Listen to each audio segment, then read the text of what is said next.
Greetings everyone. Welcome to the lecture on non-alignment. The story of the evolution of India's foreign policy begins with the pre-independence period when Indian National Congress decided in 1932 to have a foreign policy department under the chairmanship of Jawaharlal Nehru with Ram Manohar Lohia as its secretary. As a matter of fact, no country in the world can afford to have an isolationist policy preference in its dealings with the rest of the world, given the complex nature and working of international relations. In analyzing the evolution and working of India's foreign policy during different periods of time, some interrelated tendencies could be identified that played a very important role. One, in providing for the evolutionary framework of India's foreign policy, especially during its formative years, during the post-independence period. Moralistic overtones and global concerns seemed to have taken precedence over the sheer imperatives of national interests. The idealist rather than the realist perspective of international politics was for some point of time working behind India's foreign policy during the early phase. In its urge to provide leadership to the mass of newly independent countries of Asia and Africa, India tended to mold its foreign policy in somewhat ambivalent mode than having a sharply focused perspective aimed at serving national interests at all the costs. During the long years of British rule in India, the colonial government did not hesitate to push India in the vortex of global politics in order to serve the national interests of Great Britain. And as a result of this, Indian economy had to suffer a lot because India was tied to the world economy and to the world market not on an equal footing but as a colonial being. In other words, despite not having much at stake in the working of international relations during the first half of 20th century, India was invariably made a party in the international relations, ostensibly with the purpose of strengthening the British position on vital issues. So, right from the beginning, India was serving the interests of the colonial regime, not only economically but also as far as the international relations were concerned. Congress was convinced to create a Department of Foreign Affairs in its organizational structure in order to take a definite stand on important issues and also to face the challenges that were coming from abroad. And the very reason that the British government was not protecting India from those challenges was also an important factor. This may be considered as the first step towards evolution of India's foreign policy as Jawaharlal Nehru started articulating stand of the Congress on important international issues independent of the announcements of the colonial government. With the strengthening of national movement and greater involvement of Congress in running the affairs of the country, a stage soon appeared for the enhanced role for the country in international relations. An important example in this context could be seen in the case of India's participation in deliberations at San Francisco towards finalization and signing of the United Nations Charter in the wake of the conclusion of Second World War, at a time when India still was not an independent country. Now, at that point of time, Nehru tried to synchronize the basic elements of national interests of the country with the pressing issues of the international politics of the time in such a way that national interests also got a say, and at the same time some international issues were addressed. For example, an end of colonialism, challenge to imperialism, racism, apart from non-alignment from the power blocks, and greater friendship and solidarity amongst the newly emerging nations of Asia and Africa. He even went to the extent of evolving a one-sided plan of close friendship with neighbors, especially China, even without waiting for matching reciprocity on the part of the neighbor. So, one comes across lofty idealistic principles which became part of Nehru's vision of India's foreign policy. And it was also somewhat neglecting the issue of mighty and ambitious nations who were trying to outmaneuver and devour their neighbors without any remorse or regret. The territorial integrity and protection of national boundaries from foreign aggression is the core interest of any nation. India had gained independence from foreign rule after almost 200 years. Thus, it was very natural that emphasis had to be given on the independence of the country's foreign policy, which was not to be governed or decided by any other superpower. India's effort to strengthen Afro-Asian solidarity, endorsement of principles of non-interference in the internal affairs of other nations, and finally the adoption of the policy of non-alignment can be seen in this background. Economic development of India was also a very important fact that had to be kept in mind. It was one of the fundamental requirements of India during the time of independence. It also needed to strengthen the democracy and freedom in the country in order to gain financial resources and technology from the international arena.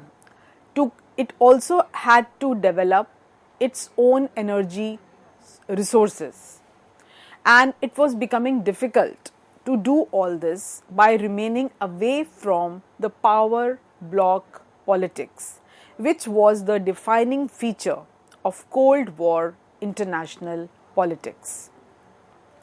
The foreign policy practice of India had certain clear-cut objectives like elimination of colonialism and racial discrimination, and secondly, protection of the interests of people of Indian origin abroad. An official statement of Ministry of External Affairs in 2010 notes that India's foreign policy seeks to safeguard her enlightened self-interest. Its primary objective is to promote and maintain a peaceful and stable external environment in which the domestic tasks of inclusive economic development and poverty alleviation can progress rapidly. Thus, India seeks a peaceful place for itself and has also worked for good neighborly relations in her extended neighborhood. There is no denying the fact. India's foreign policy also recognizes that the issues such as climate change, energy, food security, etc. are very crucial for India's transformation. As NAM was a product of Cold War politics and the bipolar world, many scholars have questioned the relevance of NAM after the end of Cold War and disintegration of the Soviet Union.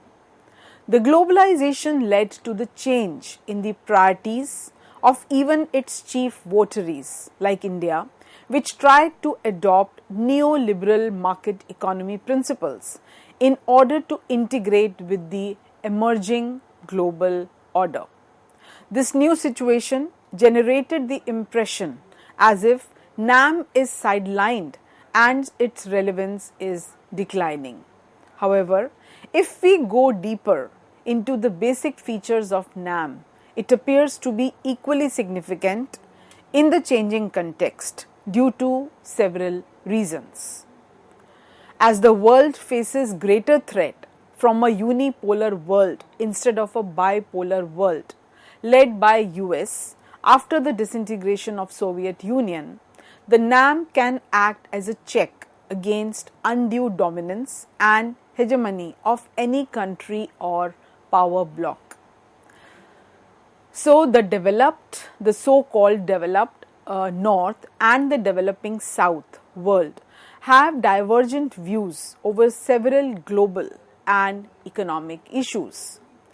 And in the background of different opinions, NAM may provide a forum for third world countries to engage the developed nations in a productive dialogue and to enable to get their voice heard on the international platform. NAM can prove to be a powerful mechanism to forge South-South cooperation, which is essential for their collective self-reliance in the present market-driven neoliberal global order. NAM can provide an important forum for developing countries to discuss and deliberate upon several global problems, issues, and reforms, including the reform of UN and other international financial institutions like the World Bank, the IMF, in order to make them more democratic and effective. The non-aligned movement that was formed during the Cold War as an organization of states that did not seek to formally align themselves with either the United States or the Soviet Union, but sought to remain independent or neutral, continues to have its impact. The basic concept for the group originated in 1955 during the discussions that had taken place in Asia-Africa Bandung Conference. And the first NAM Summit conference took place in Belgrade, Yugoslavia in 1961. It had 120 members as in 2018, consisting of 53 countries from Africa, 39 from Asia, 26 from Latin America and the Caribbean, and 2 from Europe, Belarus and Azerbaijan. There are 17 countries and 10 international organizations that are observers at NAM. The non-aligned movement took off from 1961 onwards under the leadership of Tito of Yugoslavia, Abdel Nasser of Egypt, Jawaharlal Nehru of India, Nkrumah of Ghana and Sukarno of Indonesia. So it was clearly a team effort and there was no looking back. The purpose of the organization was enumerated in Havana Declaration of 1979 to ensure the national independence, sovereignty, territorial integrity and security of non-aligned countries in their struggle against imperialism, colonialism, neo-colonialism, racism and different forms of foreign subjugation. It is important to discuss as to what were the principles that were guiding NAM. As Jawaharlal Nehru was one of the founding members, the principles of NAM were largely guided by Panchsheel principles, some of which are respect for the principles enshrined in the Charter of the United Nations and international law, respect for sovereignty, sovereign equality, and territorial integrity of all the states, peaceful settlement of all international conflicts in accordance with the Charter of United Nations. Then respect for the political, economic, social and cultural diversity of countries and people. Defense and promotion of shared interests, justice and cooperation, regardless of the differences existing in the political, economic and social systems of the states, on the basis of mutual respect and the equality of rights. Respect for the inherent right of individual or collective self-defense. Non-interference in the internal affairs of states. Promotion and defense of multilateralism and multilateral organizations as the appropriate frameworks to resolve through dialogue and cooperation the problems affecting humankind. So, with such diverse explanation, there was no stone that was left unturned in order to achieve a more equitable and peaceful world order.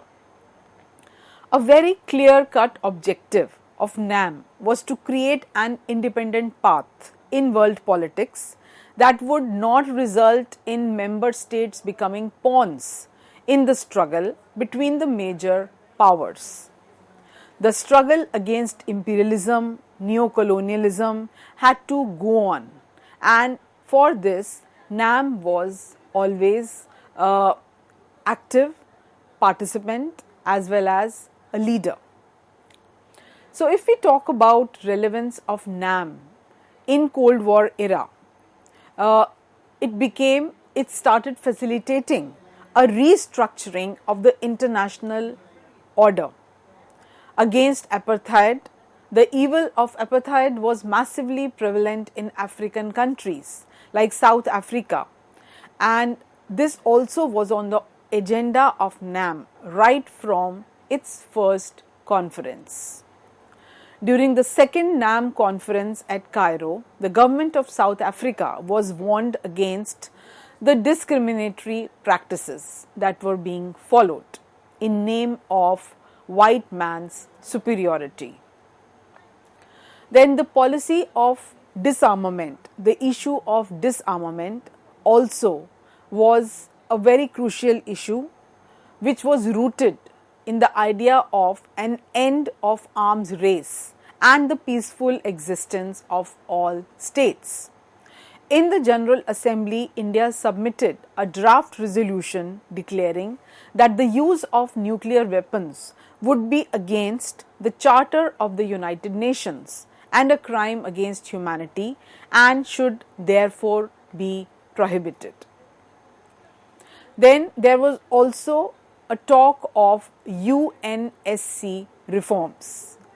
NAM was against the domination of US and USSR. It wanted the representation of the third world countries to make UNSC more democratic.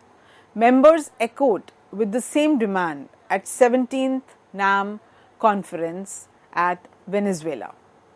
So with such a rich history and with India's position being that of a founder member and one of the largest member in NAM, it became a very active participant in NAM meetings and continued to remain very active till 1970s.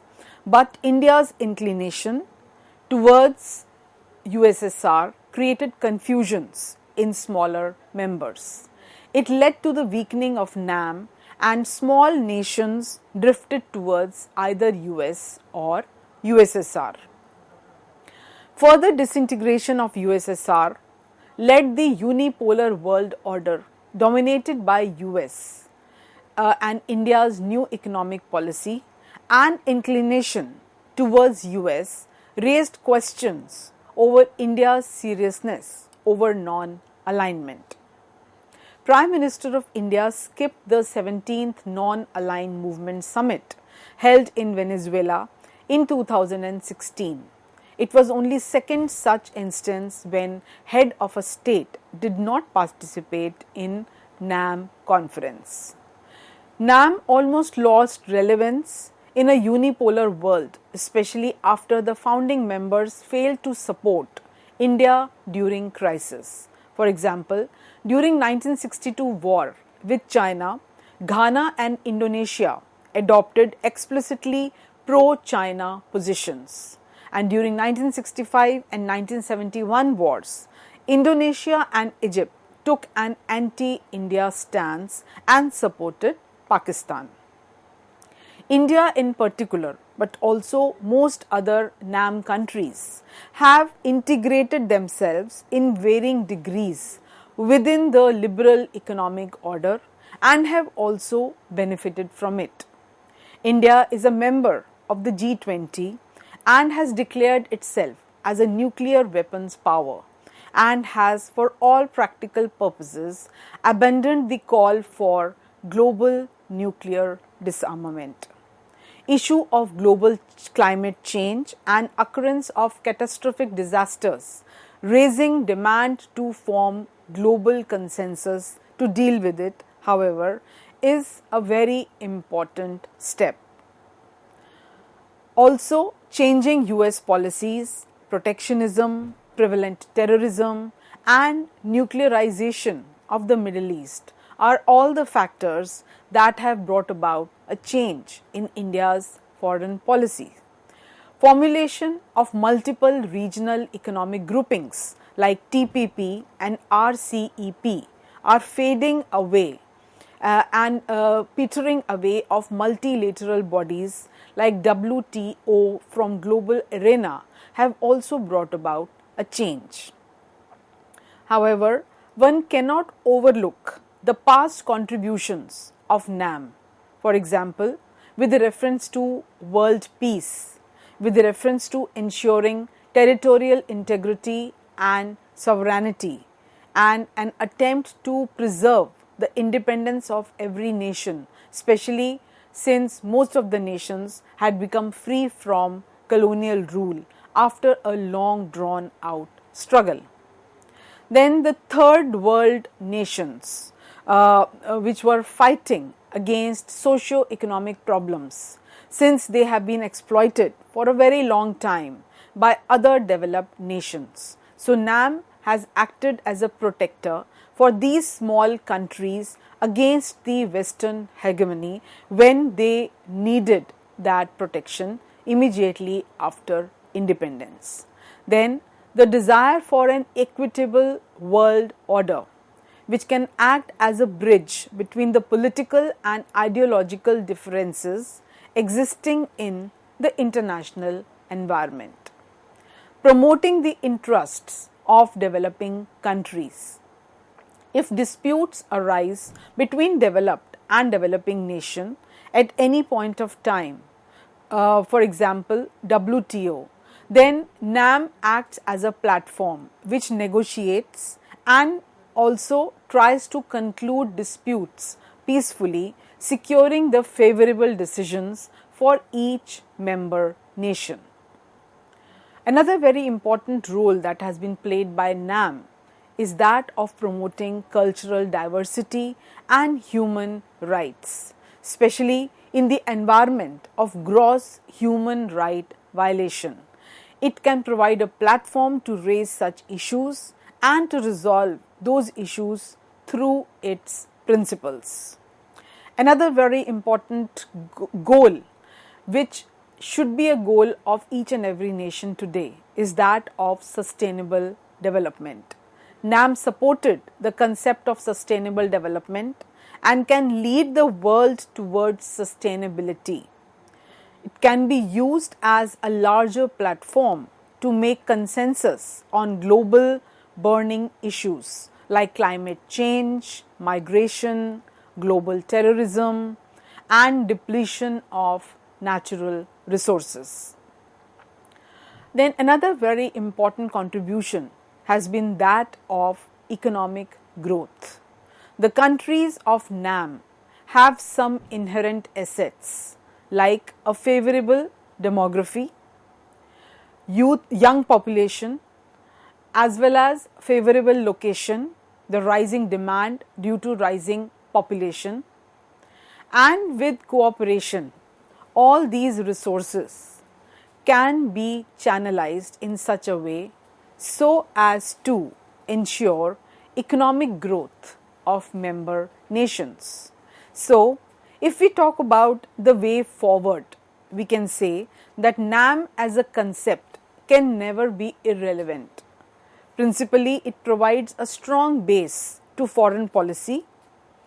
It should be seen as a strategic autonomy, which is the need of R. It was always the need of R, even in the past when the countries had gained their independence, and even today when, due to globalization and neoliberalism, the country's policies can come under the impact of the powerful countries. So, the principles of NAM still can guide the nations towards it. NAM is a platform where India can assert its soft power and provide an active leadership, and by being a torch bearer for smaller countries at multilateral platforms. Thank you.